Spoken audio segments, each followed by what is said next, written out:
একুশ মানেই বাঙালিদের কাছে এক বিশেষ দিন। ২১শে জুলাই বাংলায় পালিত হয় শহীদ দিবস। আবার ২১শে ফেব্রুয়ারি বাঙালিদের জন্য সারা বিশ্বে ভাষা দিবস। যদিও দুটি আন্দোলনকে এক সূত্রে গাঁথা ঠিক নয়, তবুও সময়ের সাথে সাথে দুটি ২১শই এক আলাদা মাত্রা এবং পরিবর্তনের বার্তা বহন করে। পশ্চিমবাংলায় প্রতি বছরেই এখন পালিত হয় বিশাল সমারোহে ২১শে জুলাই। অনেকেই পৌঁছে যায় এই দিনে কলকাতার বুকে। তবে এই দিনের ফলেই বলা যায় বাংলায় রাজনীতির এক মোক্ষম পরিবর্তন, তা অধিকাংশ জনগণ জানলেও এখনও বহু মানুষ জানে না। আজকে এই ২১শে জুলাই শহীদ দিবস কী এবং এর সাথে বাংলার রাজনীতির পরিবর্তন এবং তাৎপর্য বা গুরুত্ব কতটা, তা নিয়ে আলোচনা করব। আপনাদের কাছে ছোট্ট একটা আবেদন, ভিডিওটা না টেনে সম্পূর্ণ দেখেন। বাংলার রাজনৈতিক পটভূমি সম্পূর্ণ বুঝতে পারবেন কি হয়েছিল এই দিনে, আর বর্তমানে এই দিন নিয়ে কেন এত আবেগ উচ্ছ্বাস। ৯০-এর দশকের শুরুতেই কেন্দ্রে ১৯৯১ সাল নাগাদ সেই সময় অর্থমন্ত্রী মনমোহন সিংয়ের পরিকল্পনায় দেশের অর্থনীতি ঘুরে দাঁড়াচ্ছে। ঠিক তখনই রাজনৈতিক পরিবর্তন দেখা যায় সারা দেশে, তার আজ বাংলাতেও পড়ে।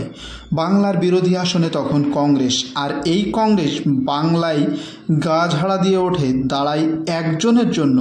তিনি হলেন তখনকার কংগ্রেসের যুবনেত্রী মমতা ব্যানার্জি। অর্থাৎ যুব কংগ্রেসের হাত ধরে কংগ্রেস বিরোধী নেতার আসনে বসে বিশাল এক আবেগের সৃষ্টি করে। মূলত বলা যায় মমতা ব্যানার্জির নেতৃত্বে যুব কংগ্রেস, তবে ভোট বাক্সে তার প্রতিফলন বা ফল মিলল না। ১৯৯১ সালে পশ্চিমবাংলার বিধানসভায় কংগ্রেসকে দুরমুশ করে জ্যোতি বসুর নেতৃত্বে চতুর্থবার ক্ষমতায় আসে বামফ্রন্ট। ২৯৪টি আসনের মধ্যে শুনলে অবাক হবেন ২৪৫টি আসনই পায় বামেরা। বিরোধী কংগ্রেস পায় মাত্র ৪৩টি আসন। কংগ্রেস অভিযোগ তোলে কারচুপি করে জিতেছে বামেরা, আর সে কারচুপি নয়, একেবারে বৈজ্ঞানিকভাবে কারচুপি হয়েছে। তখন ভোটার আইডেন্টিটি কার্ড বা ইভিএম কিছুই ছিল না, তাহলে তখন অভিযোগ গিয়ে পড়ল সব ওই আইডেন্টি কার্ড নিয়ে। আর এই অভিযোগ ছড়াতে ছড়াতে বাংলায় একেবারে ঘরে ঘরে পৌঁছে গেল। মহাকারণ ঘেরাওয়ের ডাক দেয় যুব কংগ্রেস ১৯৯৩ সালের ১৪ই জুলাই। ঠিক তার ২ দিন আগে অর্থাৎ ১২ই জুলাই ১৯৯৩ সালে রাজ্যপাল নুরুল হাসানের মৃত্যুর জন্য আন্দোলনের দিন পিছিয়ে করা হয় ২১শে জুলাই। তাহলে দিন তারিখ কবে হলো? ২১শে জুলাই ১৯৯৩ সাল। তা কিন্তু আজ থেকে আড়াই যুগ অর্থাৎ ৩০ বছর আগের ঘটনা।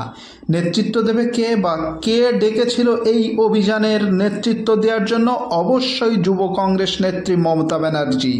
আর মমতা ব্যানার্জির ডাকে কলকাতার ৫টি জায়গা থেকে মিছিল করে এগোতে থাকে মহাকারণের উদ্দেশ্যে সেই সময়ের যুব কংগ্রেসের কর্মীরা।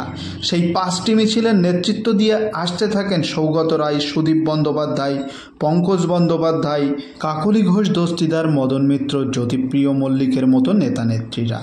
মহাকারণে পৌঁছানোর আগেই সব মিছিল ব্যারিকেড করে আটকে দেয় পুলিশ। আর মিছিল আটকালে কি হয় তা তো সকলেরই জানা। বেঁধে যায় সারা কলকাতা জুড়ে ধুন্ধুমার পরিস্থিতি। পুলিশের লক্ষ্য করে শুরু হয় ইট বৃষ্টি। বিক্ষোভকারীদের সামলাতে কাঁদানে গ্যাসের ব্যবহার করে পুলিশ।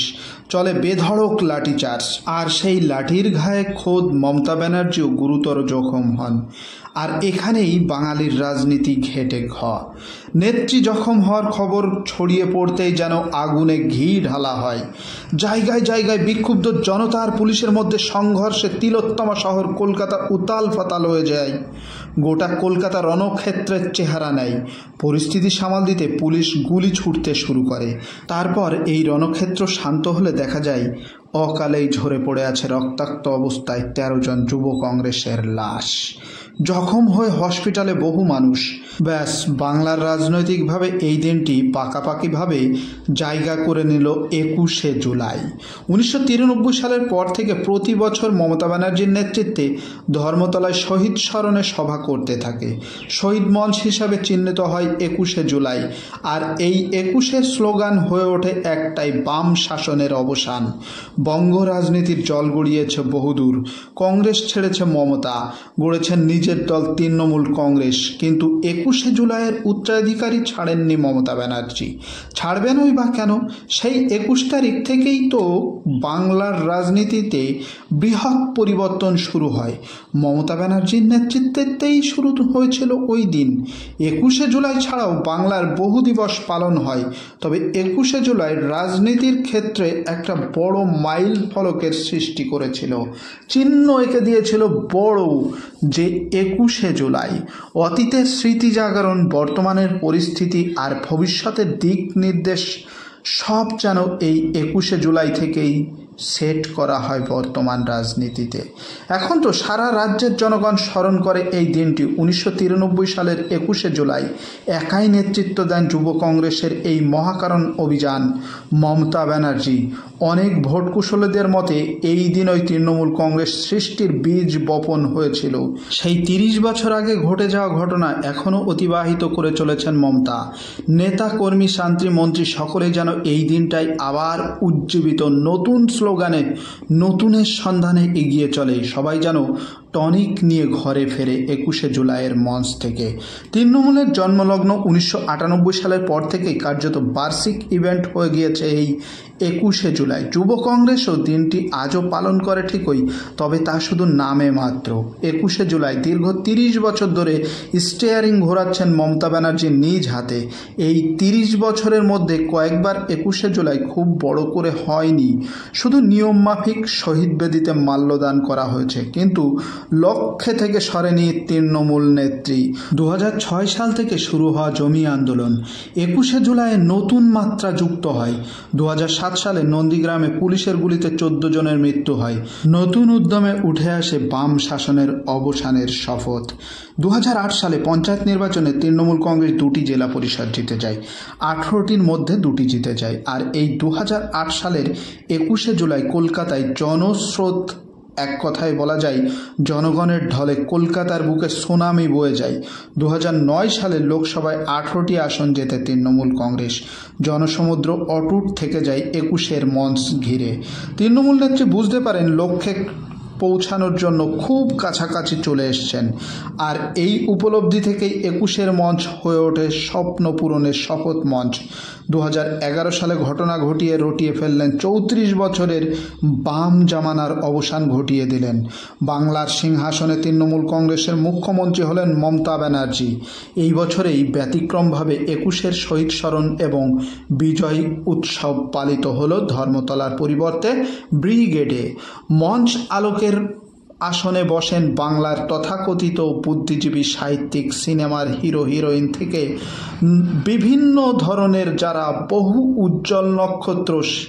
এই মঞ্চেই তৃণমূলের স্লোগান মা মাটি মানুষের স্লোগানের জন্ম হলো সাহিত্যিক মহাশ্বেতা দেবীর লেখনীতে।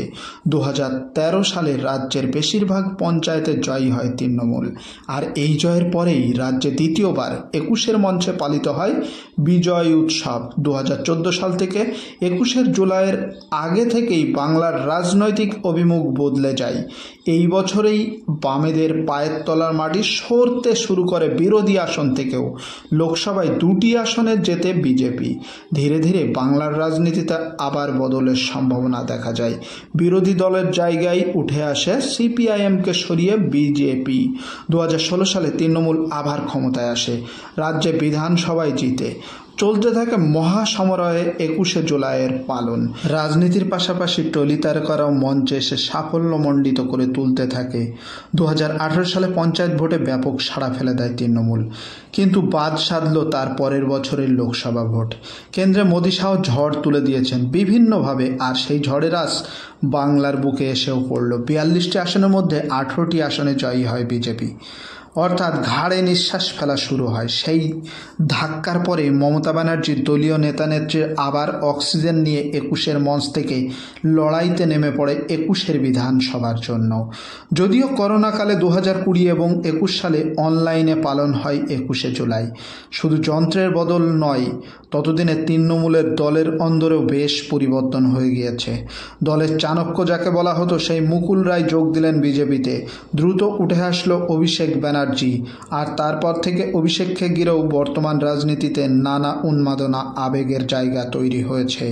এখানে শুভেন্দু অধিকারীও কিন্তু দল ত্যাগ করে বেরিয়ে যায়, যার ফলে মমতা ব্যানার্জির হাত আরও শক্তভাবে যারা পড়ে থাকলো তৃণমূল নেত্রীরা, তারা কিন্তু শক্ত করে এগিয়ে চলতে লাগলো।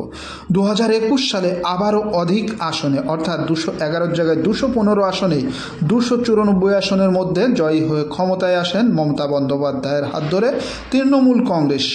তৃতীয়বারের জন্য ক্ষমতায় এলেন মমতা ব্যানার্জি। মাঝে 2023 সালে পঞ্চায়েতেও সেই একই রকম সাফল্য ধরে রাখে। এইবার আসে একেবারে 2024 সাল। 2024 সালের সাধারণ নির্বাচন, লোকসভার নির্বাচন।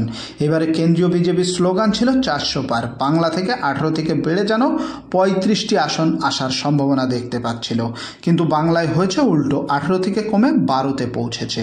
যাই হোক, 2011 সালে মমতা বন্দ্যোপাধ্যায় বাম শাসনের অবসান ঘটিয়ে ক্ষমতায় এসেই 1993 সালের সেই দিনের ঘটনার তদন্ত কমিটি গঠন করেন। তবে মাঝে চলে যায় 18টি বছর।